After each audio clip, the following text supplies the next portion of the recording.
Bonsoir à tous, bienvenue pour notre pronostic tennis du vendredi 17 mai 2019.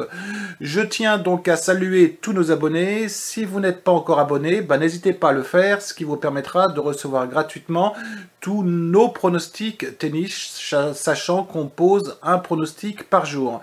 Pour mercredi, je vous avais proposé deux pronostics.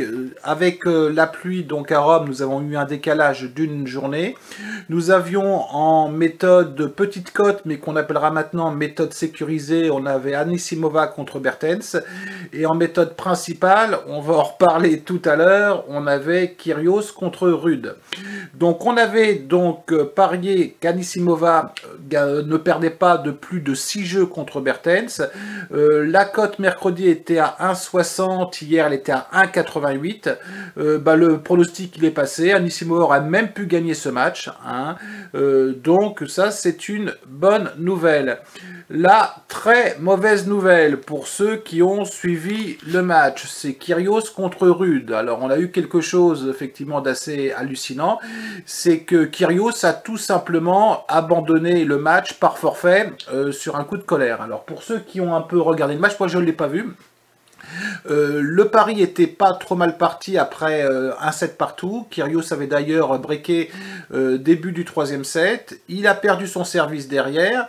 Visiblement, il a eu une discussion avec l'arbitre. Il a eu un jeu de pénalité. Et puis, il a eu un coup de sang terrible. Et bilan, il est parti, il n'est pas revenu.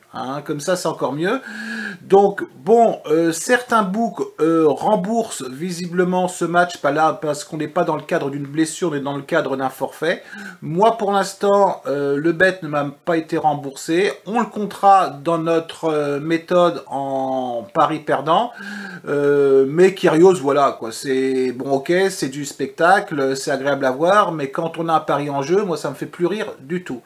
Pour demain, pour l'instant, j'ai qu'un seul pronostic. Peut-être que je vous ferai une autre vidéo dans la soirée pour notre méthode sécurisée. Je suis parti sur le match entre Osaka et Bertens. Alors Osaka, après effectivement avoir gagné l'Open d'Australie, avait une période un peu plus difficile. Bon, aujourd'hui, à cause des intempéries, elle a joué 2 matchs avec 2 victoires convaincantes contre Sibulkova et Buza Ardescu.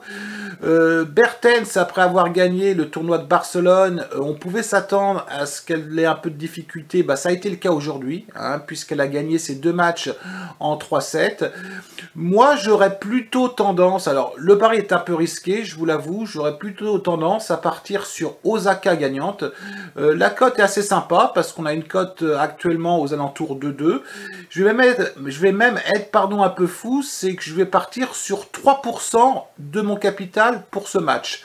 Alors, vous n'êtes pas obligé d'être fou comme moi, vous pouvez être un peu plus sécurisé si vous lancez le pari en partant sur 2%, voire moins, voire vous abstenir. Moi, je vais partir sur 3% parce que je pense véritablement qu'on a une probabilité qui est supérieure à 50% pour Osaka gagnante. Je vous mets en commentaire le suivi de nos résultats. Vous verrez qu'en méthode principale, je ne suis pas du tout terrible depuis le début du mois. On fera un point à la fin du mois pour savoir si cette méthode on la garde ou non. Par contre, en méthode sécurisée, on a 100% de paris gagnants, donc ça c'est une bonne nouvelle. Donc je résume pour demain, Osaka gagnante contre Bertens. Je vous ferai peut-être une autre vidéo dans la soirée, sachant qu'il y a encore des matchs en cours si je trouve un pronostic sécurisé. Et sinon, je vous dis à demain. Allez, ciao!